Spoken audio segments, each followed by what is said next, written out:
रविवार की जब प्रदोष पड़ती है तो शिव बेलपत्र के पेड़ के नीचे निवास कर। तो शिव पुराण कह रही है कि प्रदोष का जो व्रत है आप करें ना करें वो आपके ऊपर है, पर प्रदोष के कुछ नियम ऐसे हैं जो हमारे जीवन में सुख प्रदान कर सकते हैं। मान लो अगर धन नहीं, संपदा नहीं, तो प्रदोष के दिन दिया लगाकर दुख दान स्त्रोत, दारिद्र्य दुख दान स्त्रोत का पाठ अवश्य करें। कम से कम 5 प्रदोष करना, और पहले प्रदोष के बाद में ही अंतर आना प्रारंभ हो जाएगा। कहीं ना कहीं भगवान राहें खोल देगा, कुछ ना कुछ अच्छा होना प्रारंभ हो जाएगा। तो छोड़ना नहीं कि अब मेरा काम होने लगा तो मैं छोड़ दूं, 5 पाठ तो पूरे करना ही।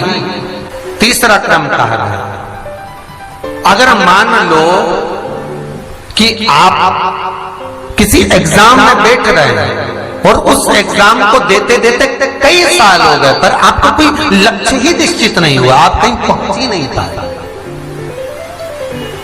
आप उस स्थान तक पहुंच ही नहीं पाए, आपको पास होना है, वो एग्जाम किसी भी हालत में निकालना है महाराज, तो भी प्रदोष का व्रत महाराज ध्यान देना।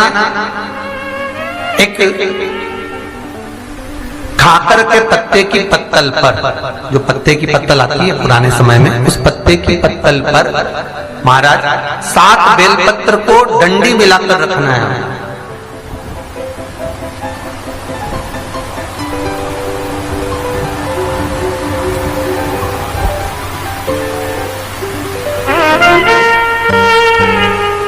ये 7 बेलपत्र को डंडी का सिरा 7 का एक जगह पर होना चाहिए।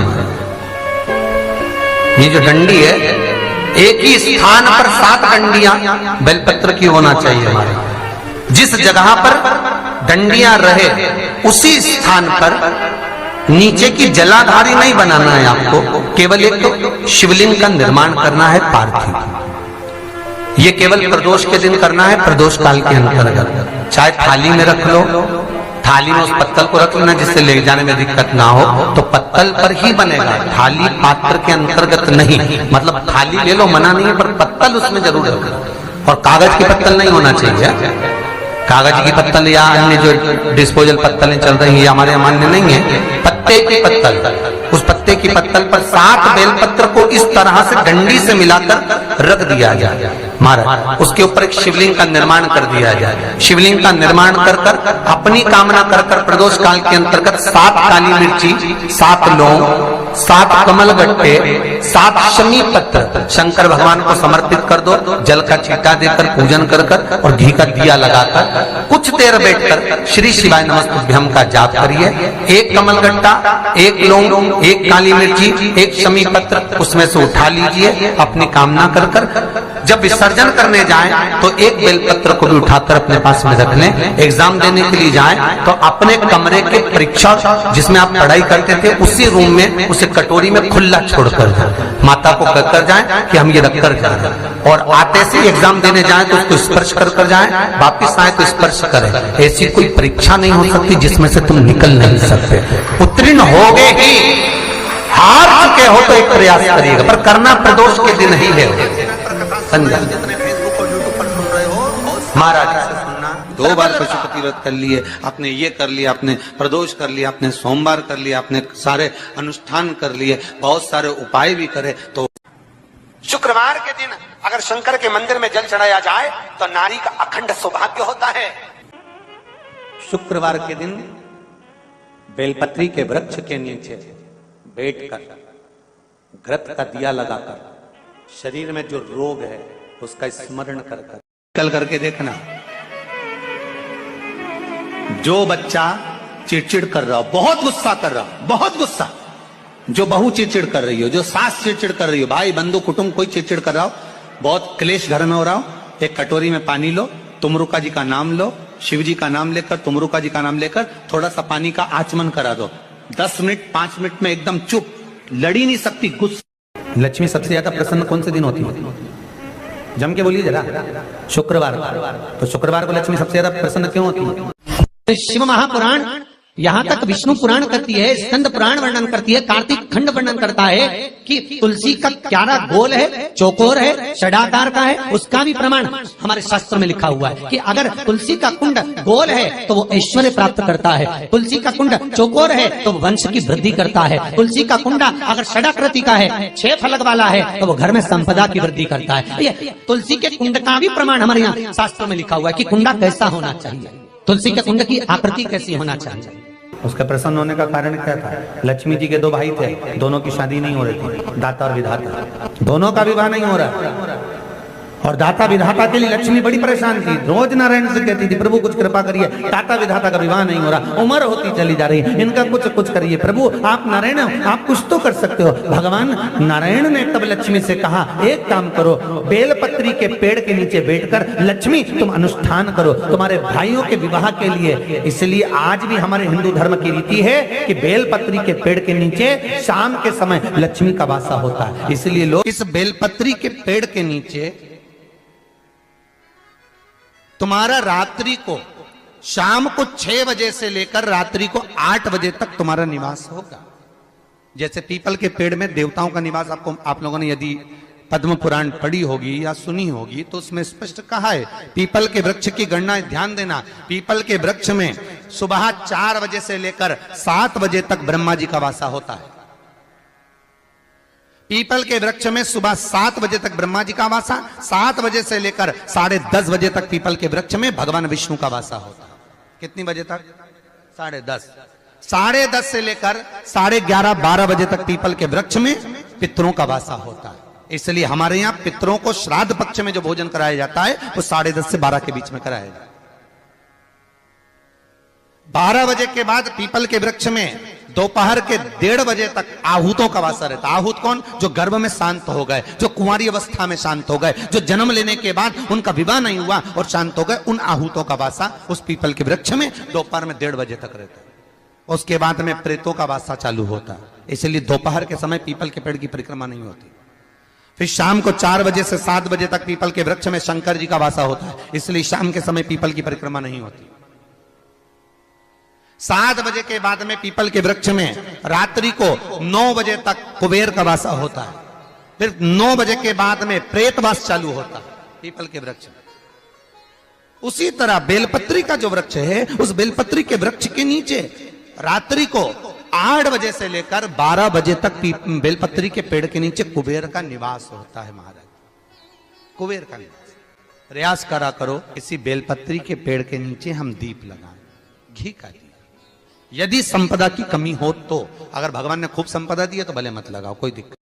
महामृत्युंजय मंत्र का यदि आप जाप करते हो और आपको मालूम पड़ गया कि शरीर में मुझे ये रोग हो गया है, मुझे शुगर हो गया है, मुझे बीपी हो गया है, मेरा ब्लड प्रेशर ऊंचा नीचा रह रहा है, कोई भयंकर रोग, मेरे रिश्तेदार को कोई कैंसर जैसा रोग हो गया, किसी को कोई थायराइड हो गया, किसी को कोई किडनी और लीवर में सूजन हो गई, किसी को कहीं किडनी और लीवर में तकलीफ हो गई, तो शिव महापुराण की कथा कहती है, नवग्रह शिव महापुराण की कथा कहती है कि बेलपत्री के वृक्ष के नीचे महामृत्युंजय मंत्र का जाप जो शुक्रवार की शुक्रवार घी का दिया लगा कर करता है, उसके रोग बाबा देवाधिदेव महादेव समाप्त करते चले जाते हैं। ये संजीवनी मंत्र शुक्रवार के दिन भगवान शंकर को शुक्र को दिया था, इसलिए उसकी प्रदान।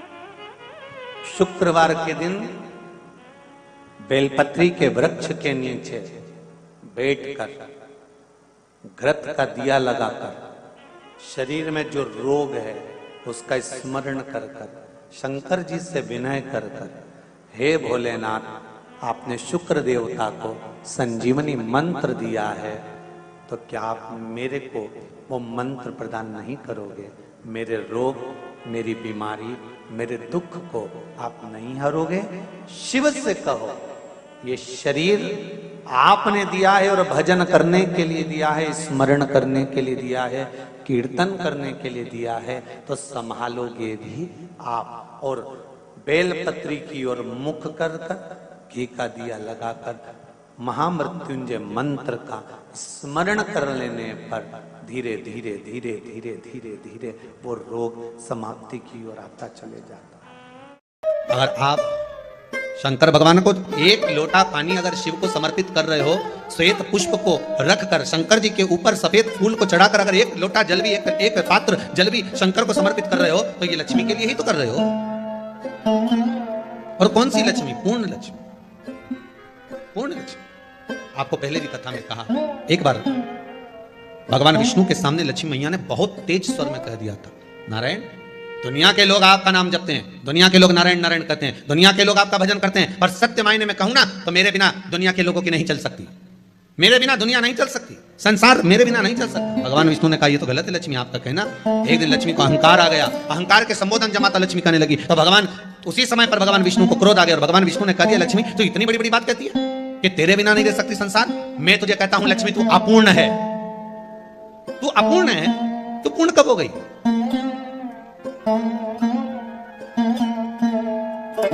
तेरी पूर्णता कहां हो गई? लक्ष्मी की आंख से आंसू बहने लगे। आज आपने मुझे अपूर्ण कहा, आपको मालूम है आप मुझे अपूर्ण कर रहे हो? आपको ये ज्ञात हो रहा है आप मुझे अपूर्ण कर रहे हो? भगवान कहते हैं हाँ लक्ष्मी मैंने तुझे अपूर्ण कहा। अपूर्णता का मतलब आप जानते हो ना? भगवान कहते हैं लक्ष्मी मैं सब जानता हूं। लक्ष्मी रोती हुई माता सरस्वती के पास पहुंच गई। सरस्वती ने पूछा क्या बात है लक्ष्मी, क्यों रो रही हो? लक्ष्मी जी ने कहा क्या बताऊं सखी, मेरे पति ने आज मुझे अपूर्ण कह दिया। तो क्यों रो रही है तू? अपूर्ण अगर कह दिया, पति ने ही तो कहा है ना, तो क्यों रोना? चल मेरे साथ में। और सरस्वती मैया माता लक्ष्मी को लेकर सीधे पहुंच गई माता पार्वती के यहाँ।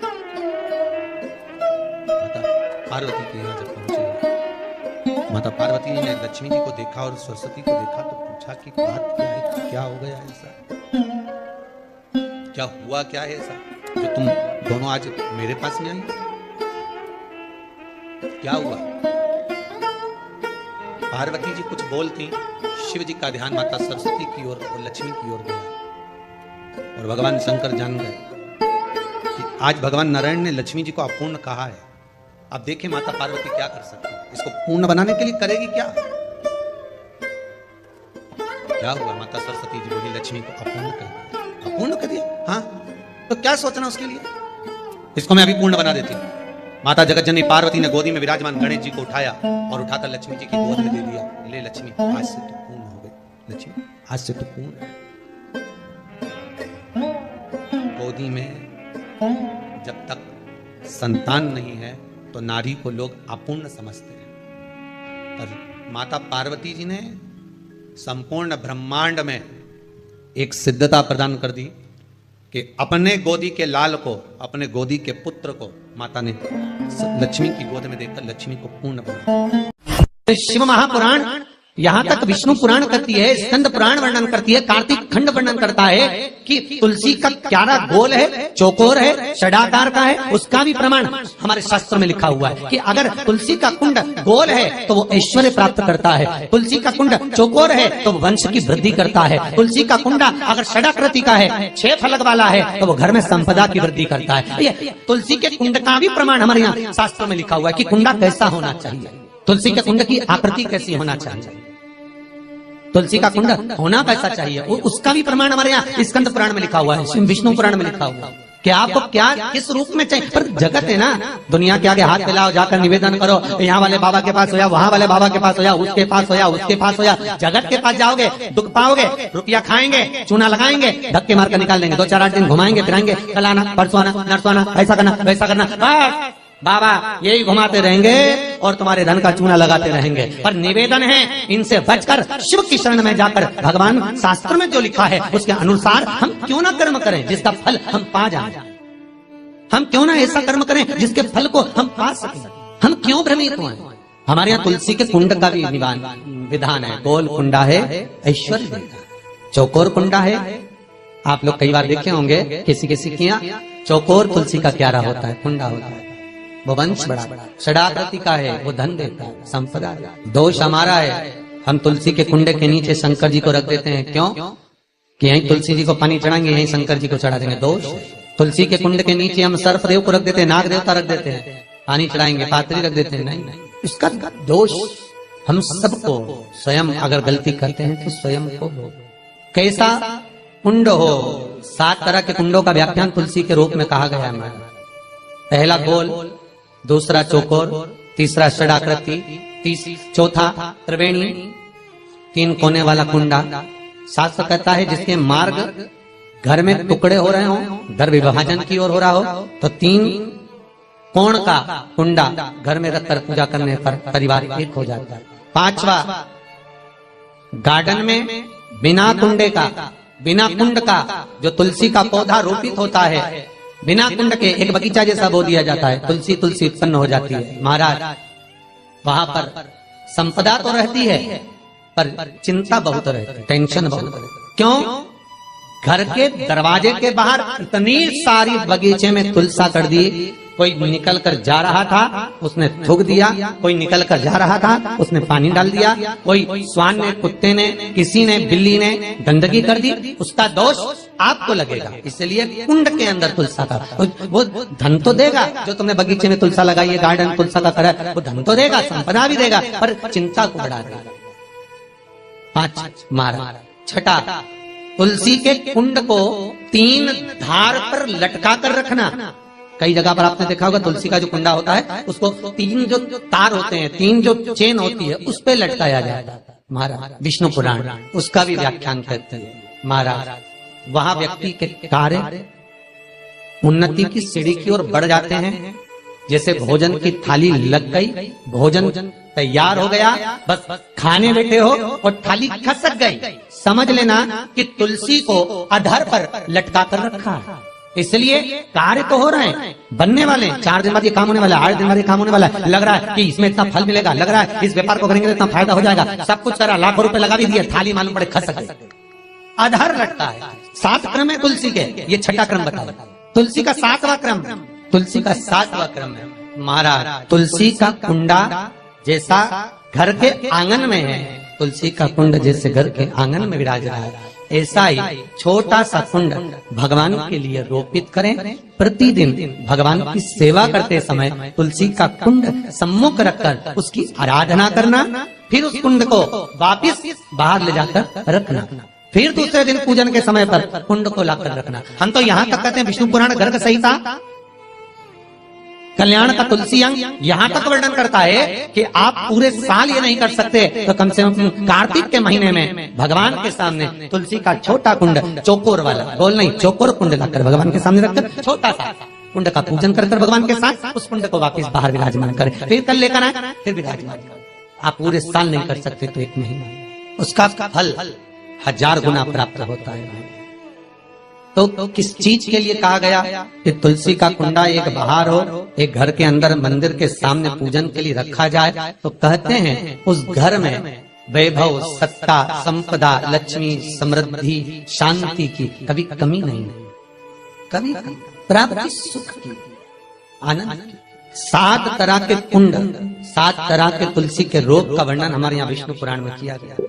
आप किस भाव से कर रहे हैं ये आप महाराज। स्त्रियों के, नारियों के जितने भी रोग होते हैं, बीमारियां होती हैं, रजो धर्म से जुड़ी हुई जो भी तकलीफें होती हैं, उसका भी व्याख्यान देवी भागवत में स्पष्ट कहा गया।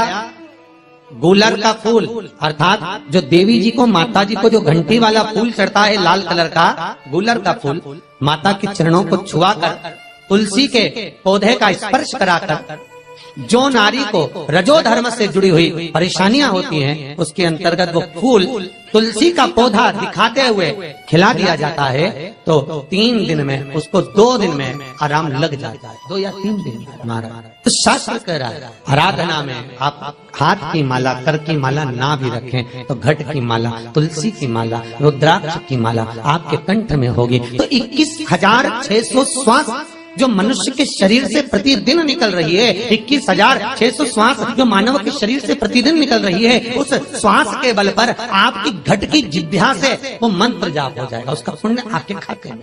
तुम्हारे गले में जो तुलसी की माला हो, तुम्हारे गले में जो रुद्राक्ष की माला हो, उसमें मन के 108 होना चाहिए या 108 से भी ज्यादा होना चाहिए। कम मन के की माला मत पहना गले में, बारीक बारीक मनके की कर लो, छोटे से छोटे मनके की कर लो, 100 से भी ज्यादा हो, 108 से भी ज्यादा हो। क्यों? क्योंकि गले में अगर तुलसी की माला होगी, गले में रुद्राक्ष की माला होगी, भले तुम्हारे मुख से नाम ना निकले, भले तुम्हारे हाथ में करमाला ना आए, भले तुम भगवान का नाम जपो ना जपो, भले तुम भगवान को भोग लगाओ ना लगाओ, भले तुम तीर्थ जाओ ना जाओ, पर गले में अगर तुलसी की माला या रुद्राक्ष की माला तुम्हारे गले में है तो चिंता मत करना, तुम्हारी श्वास जितनी निकलेगी, 21,600 श्वास जो मनुष्य के शरीर से प्रतिदिन निकल रही है, वो 21,600 श्वास के मनके का फल तुम्हें रोज का प्राप्त हो जाएगा। बस ध्यान रखना, गले में मनका होना जरूरी है, गले में माला होना जरूरी है, भले रुद्राक्ष का एक मनका हो, भले तुलसी का एक मनका हो, पर गले में हो तो उसका फल मिलेगा, घटेगा नहीं। पद्म पुराण गर्ग संहिता में भी आप ढूंढेंगे तो मिल जाएगा, गीता प्रेस गोरखपुर की तुलसी अंक निकालेंगे तो उसमें मिल जाएगा। 2 वृक्ष ऐसे हैं जिनके नजदीक में जो दिया जाता है। श्री शिवाय